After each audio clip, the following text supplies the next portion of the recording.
ಬೆಳಗಾವಿ ಅಧಿವೇಶನ ವಿಚಾರವಾಗಿ ವಿರೋಧ ಪಕ್ಷದ ತಾವು ಮುಖಂಡತ್ವವನ್ನು ವಹಿಸಬೇಕು. ಜೊತೆಗೆ ಏನಂತಂದ್ರೆ ಈ ವಿಚಾರದಲ್ಲಿ BSY ಅವರು ತಮ್ಮ ಜೊತೆ ಮಾತಾಡ್ತೀನಿ. ಇವ ಬೆಳಗಾವಿ ಅಧಿವೇಶನವನ್ನು ಎಲ್ಲರೂ ಒಟ್ಟಾಗಿ ಒಂದಾಗಿ ಎದುರಿಸ್ತೀವಿ. ಏನು BSY ಅವರಿಂದ ನಾನು ಸಲಹೆ ತಗೋದಂಥ ಅವಶ್ಯಕತೆ ಇಲ್ಲ. ನಾನು BSY ಅವ್ರ ಜೊತೆಗೆ ಲೀಡರ್ ಇದ್ದೀನಿ. ನೀವು ಬರೀ BSY ಬರೀ ಅದನ್ನೇ ಹೇಳ್ಕೊತ ಬಂದು ನಮ್ಮನ್ನೆಲ್ಲ ಮಣ್ಣಾಗಿಟ್ಟಿರಿ. ನಾವೇನು ಅವ್ರ ಸಲಹೆ ತಗೋದ ಅವಶ್ಯಕತೆ ಇಲ್ಲ. ನಮ್ಗೆ ಇದು ಸ್ವಂತ ದೇವರು ಮೈಂಡ್ ಕೊಟ್ಟಾನ. ನಾವು ಯಾರೋ ದಿಲ್ಲಿಯವ್ರು ಹೇಳ್ತಾರೆ ಯತ್ನಾಳಲ್ಲಿ ಹೋರಾಟ ಮಾಡ್ಲಕತ್ತಿಲ್ಲ.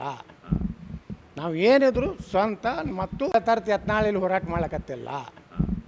ನಾವು ಏನಿದ್ರು ಸ್ವಂತ ಮತ್ತು ಕೆಲವೊಂದು ಮಂದಿ ಯಾರೋ ಕ್ವಶನ್ ಮಾರ್ಕ್ ಹಾಕಿ ನೀನು ಒಂದು ಹೊಡೆದ್ರಪ್ಪ, ಇವರು ಯತ್ನಾಳು ಮತ್ತು ಜಾರಕಿಹೊಳಿ ಸದನಕ್ಕೆ ಗೈರು ಹಾಜರು. ನಾವೆಂದು ಒಂದು ನಿಮಿಷನೂ ಸದನದ ಅಮೂಲ್ಯವಾದಂಥ ಸಮಯ ನಮ್ಮ ರಾಜ್ಯದ ಅಭಿವೃದ್ಧಿ ದೃಷ್ಟಿಯಿಂದ ನಾವು ಇರೋರೇ.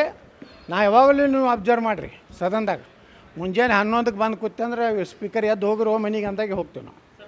ಹಿರಿಯ ರಾಜಕಾರಣಿಗಳು ಸಂಸದೀಯ ಪಟ್ಟು ಬೆಳಗಾವಿ ಅಧಿವೇಶನ ಯಾವ ಥರ ಅಂದರೆ ಸೀರಿಯಸ್ ಆಗಿ ತಗೋತ್ರಿ? ಯಾಕಂದರೆ ಭಾಳಷ್ಟು ಸಮಸ್ಯೆಗಳಿದ್ದಾವೆ ನೋಡಿ. ನಾವು ನಮ್ಮ ವಿರೋಧ ಪಕ್ಷ ನಾಯಕರ ಅಶೋಕ್ ಅವ್ರಿಗೆ ನಾನು ಹೋದ ಅಧಿವೇಶನದಾಗ ಹೇಳೀನಿ, ನಾವು ಸದನದ ಸಮಯವನ್ನು ಹಾಳು ಮಾಡೋದು ಬೇಡ.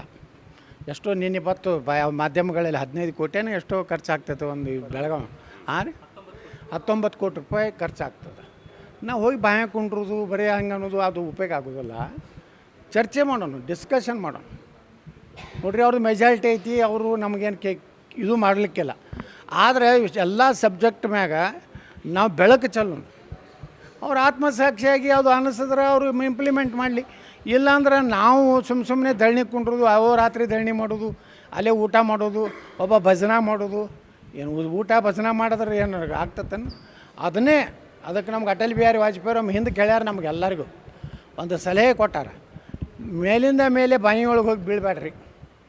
ಸದನ ಅಂದ್ರೆ ಚರ್ಚೆ ಮಾಡಿರಿ, ಯಾವುದೇ ರೀ ಚರ್ಚೆ. ನೋಡಿರಿ, ಪ್ರತಿಭಟನೆ ಇಟ್ಟಿರ್ತದೆ ಸದನದಾಗ, ಅಲ್ಲಿ ಒಳಗೆ ಹೋಗಿ ಕೂತೀವೋ ತಿಳ್ಕೊರಿ. ಆ ಸ್ಪೀಕರು ತಿಳ್ಕೊಬೇಕು, ಅವರು ಅದು ಸೀರಿಯಸ್ನೆಸ್ ತಿಳ್ಕೊಂಡು ಒಳಗೆ ಕರ್ಕೊಂಡು ಹೋಗಿ ಚರ್ಚೆ ಮಾಡ್ಲಿಕ್ಕೆ ಅವಕಾಶ ಕೊಟ್ರೆ ಯಾರು ಉತ್ತರ ಏನು ಸರ್ಕಾರ ಕೊಡಬೇಕು. ಆದರೆ ಚರ್ಚೆಗೆ ನಮ್ಮನ್ನು ಅವಕಾಶ ಕೊಡಲಾರ್ದೆ ಧರಣಿ ಮಾಡ್ಲಿಕ್ಕೆ ನಾನು ವಿರೋಧದೀನಿ.